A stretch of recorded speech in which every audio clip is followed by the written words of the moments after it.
Clegg, political editor of the Daily Record, and Kat Boyd, who's a radical independence campaigner. Good morning to you both, and thank you for coming in. We're going to start with the big news story of the day, really, which is making the front pages of a lot of the papers, this dreadful earthquake. Yes, it's quite widely covered on the front pages, especially the broadsheets. I think the Sunday Telegraph probably does it best. It gives over the top of its front page to this dreadful story about the number of people that have died. It's also quite heavily covered in the Independent and the Sunday Times, which has what is a really quite disturbing picture. They're very powerful pictures, aren't they? It's a very powerful picture of people just, well, looking in shock, really, and trying to deal with the aftermath of what's going on.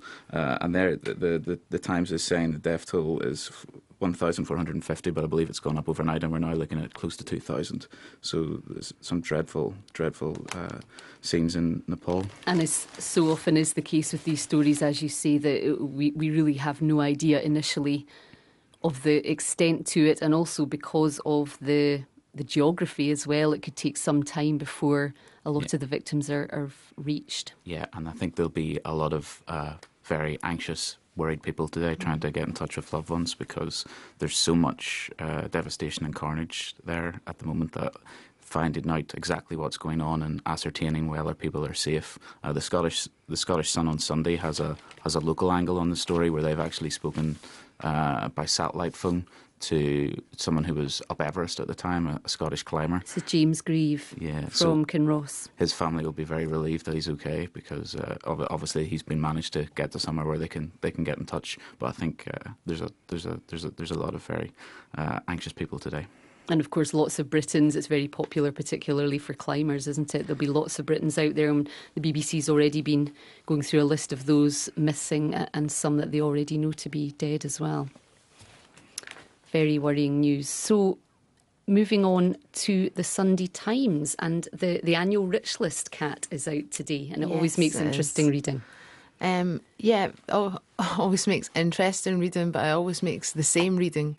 And in fact, again, we've seen that the wealthiest people in society have actually increased their wealth, their power, their influence, whilst the majority of ordinary people are shouldering the burden of austerity. I mean, I think it's quite telling that within the Rich List, there are 7 hedge fund managers who have made it onto the list, showing that the casino capitalism that got us into the 2008 crisis in the first place is still alive and well. So the total wealth of the top 1,000 in the UK, it says, has risen by 5.4% over the past year to reach a record £547 billion. Wow. And I think they say that it has doubled since the recession. Yeah.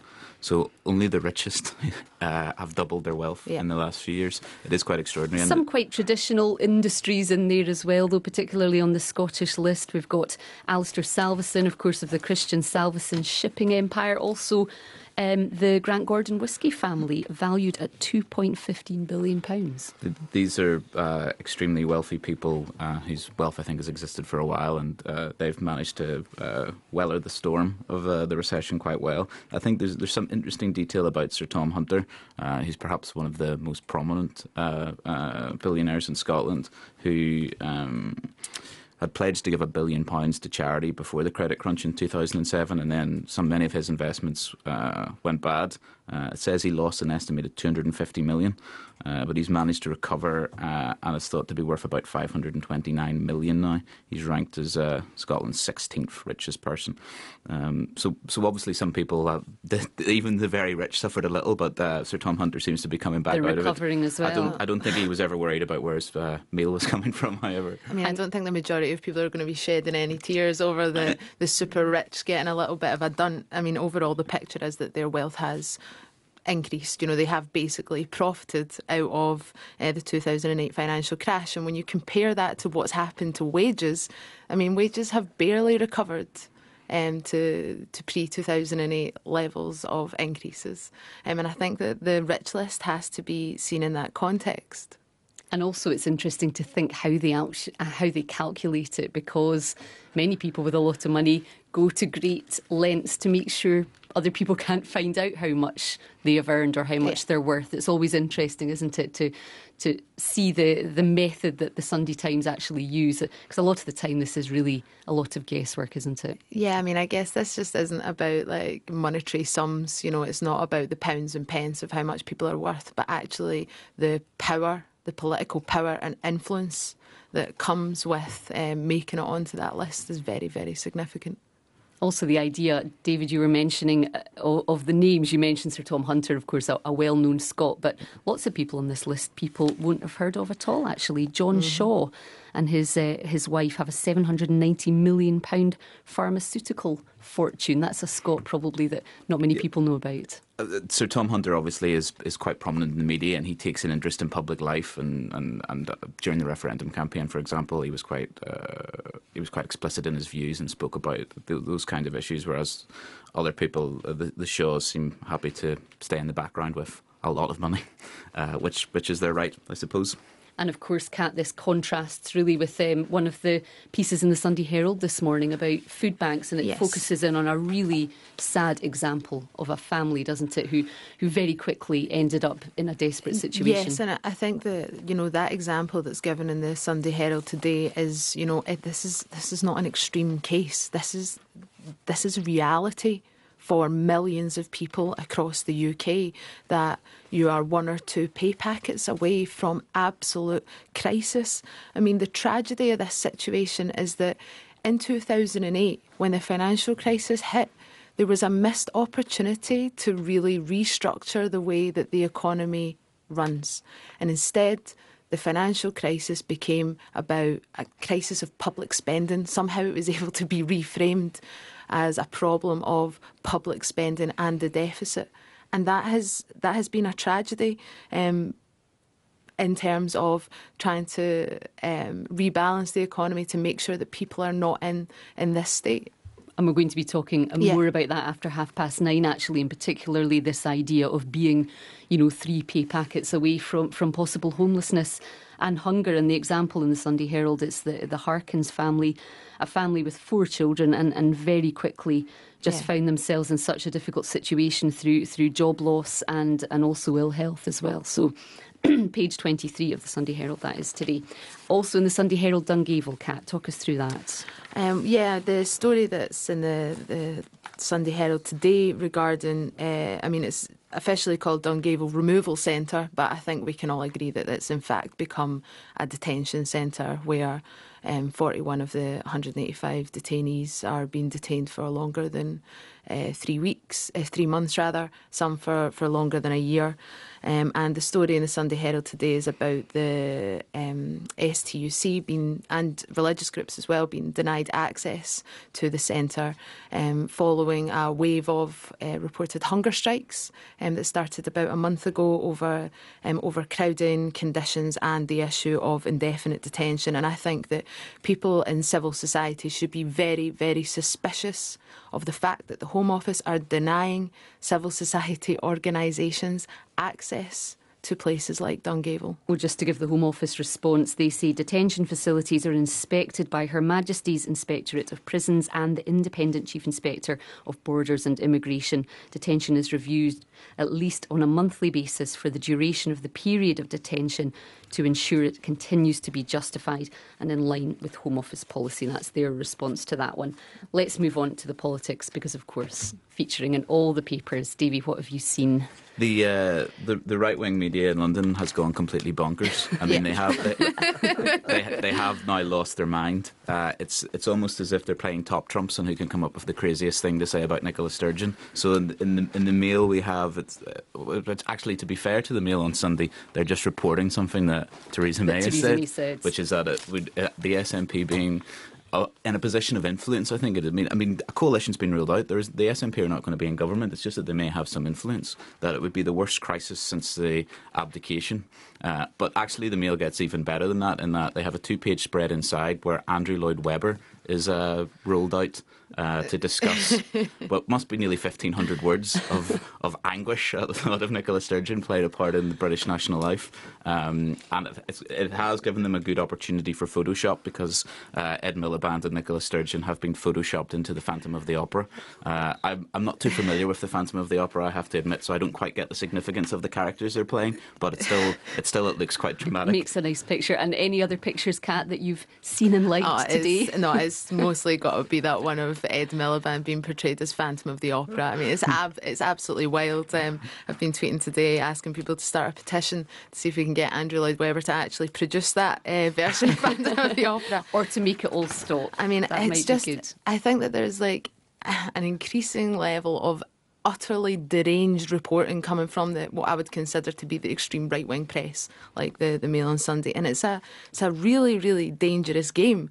I mean, Britain as a political unit is disintegrating, and it's the Tories that are actually powering this process on. But it's also moving away from policy. We're hearing less and less about what the arguments are, what the policies being proposed are, what they would mean.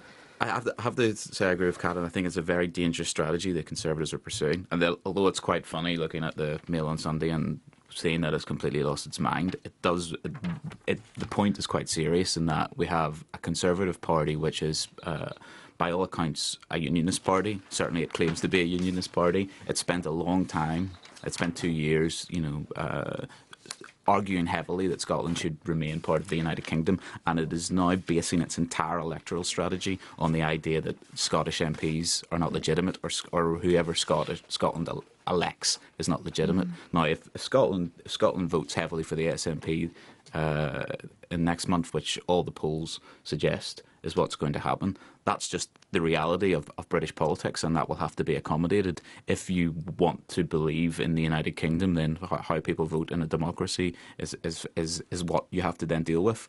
Now, the Conservatives wanted their election strategy to be about Ed Miliband. That's not worked. Ed Miliband has now is actually doing quite well on personality.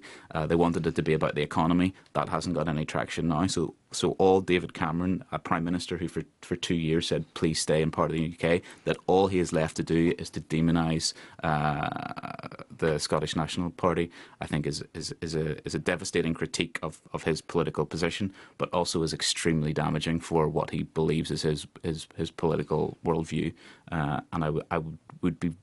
Some Scottish Conservatives have actually had the courage to come forward and say this is a damaging strategy, but I would like to hear more of it. And I would particularly like to know what Ruth Davidson has to say about what I think is really quite an outrageous political strategy. We've seen there's an election poster in England this week of Alex Salmond portrayed as a pickpocket, and the subtext couldn't be clearer. The subtext is that Scots are going to steal your money, and so I think we're at a potential point where the politics of the Conservative Party is more likely to lead to a second referendum than the current politics of the SNP. It's divisive, Kat, isn't it? Well, I think it's interesting what you said, that this, election, the way it's being portrayed, is getting away from talking about policy and talking about what the parties are actually proposing. And yeah, I think that is partly the case, but more than that is that I think there are policy debates that are happening, but I think they're happening out with the Westminster consensus. I mean, if you look at the debates that were had during the leaders' debate, and that you had three kind of seen as non-mainstream parties or alternative parties arguing very clearly against austerity, that's actually the terrain that the policy debate is happening. And I think that the right-wing press are having a really hard time dealing with that, and are instead, giving oxygen to this, this kind of like crazed Tory campaign strategy. I mean, I think the odd thing about that, of course, is that it actually benefits the SNP. They are accidental victors from this, because what tended to happen previously during a Westminster general election was that the SNP were kind of seen as irrelevant, and it became a squeeze in the media framing between the Labour Party and the Conservative Party. The SNP are now such a part of the debate that largely driven by the Tories, that they're certainly relevant. And the more they are factored in as a major consideration in how this general election is being perceived, I think is actually quite beneficial for Nicola Sturgeon. I think although I'm sure being demeaned in the manner that she is not pleasant for her, I think she probably realises that it plays well in Scotland. Yeah. Or it helps and in Scotland. she's being talked about. Kat, the CWU vote this week on Labour affiliation. This is in one of the papers as well this morning. I mean, I think that this is a general trend for a lot of trade union members, is that they consistently feel like they've been let down by the Labour Party, who are, historically the political representation of trade unionists and organised workers, and that there's motions going to the CWU conference to disaffiliate from Labour and look to the SNP, the Greens and Plaid. I mean, the truth of the matter is that the UK has some of the most restrictive laws on organising in the workplace. We've got some of the worst, most draconian anti-trade union legislation. The Labour Party, when Blair was in power, and beyond that, never made moves to repeal that anti-union legislation.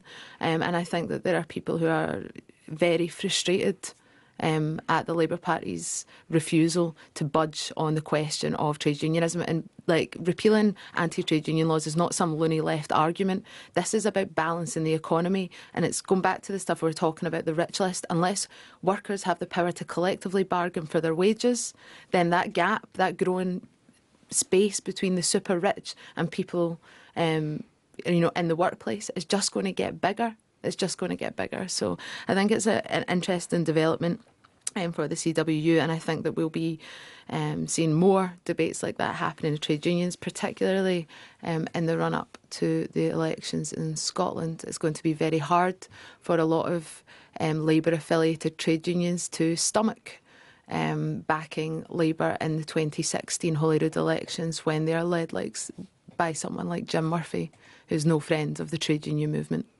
Well, on to something lighter, David. You found something about Boris and bagpipes in the Scotland on Sunday. There's a funny story of the Scotland on Sunday. I'm not sure if this is related to the general election campaign, but the Scotland on Sunday has discovered that Boris Johnson has banned bagpipes from London. Or something like that. He's effectively banned the, quote, piercing sound of bagpipes from the streets of London, with pipers told to find locations with no flats, offices, shops or hotels, which I suggest would be pretty difficult in central London. I think it's quite funny, because there was another story about Boris Johnson and Scottish banknotes last year. Where he had written to various businesses saying, you should accept Scottish banknotes. So the good work he had done there in making Scotland welcome in London has now been undone by his banning of the bagpipes. And very quickly, you've also found a gem about Panto as well. Yep. I'll let you tell the story. Can I please commend everyone to the Sunday Post, page 3? It's the finest piece of journalism in Scottish newspapers today, and it's an interview with John Barrowman talking of his heartbreak from being ditched by the SECC Panto in Glasgow for David Hasselhoff, which I think we can all agree would be a fairly... Who can compete with the Hoff? Would be a fairly traumatic time. But I think it's important to note that he says he's not upset with the crankies who have chosen to carry on without him. He says, I told them they had to make the decision for themselves, and I wouldn't judge them or look at them any differently, no matter what they decided. The crankies will always be funny. So I think we can all agree with John Barrowman. Have you sold your ticket, Kat, now that John Barrowman's not going to be there? I didn't know the crankies were funny. Dear, dear. Oh, yes, they are. Thank you. I'm sorry I had to. Thank you so much, both of you, for coming in. That was Kat and David doing the paper. Dear. Oh, yes, they are. Thank you. I'm sorry I had to. Thank you so much, both of you, for coming in. That was Kat and David doing the paper.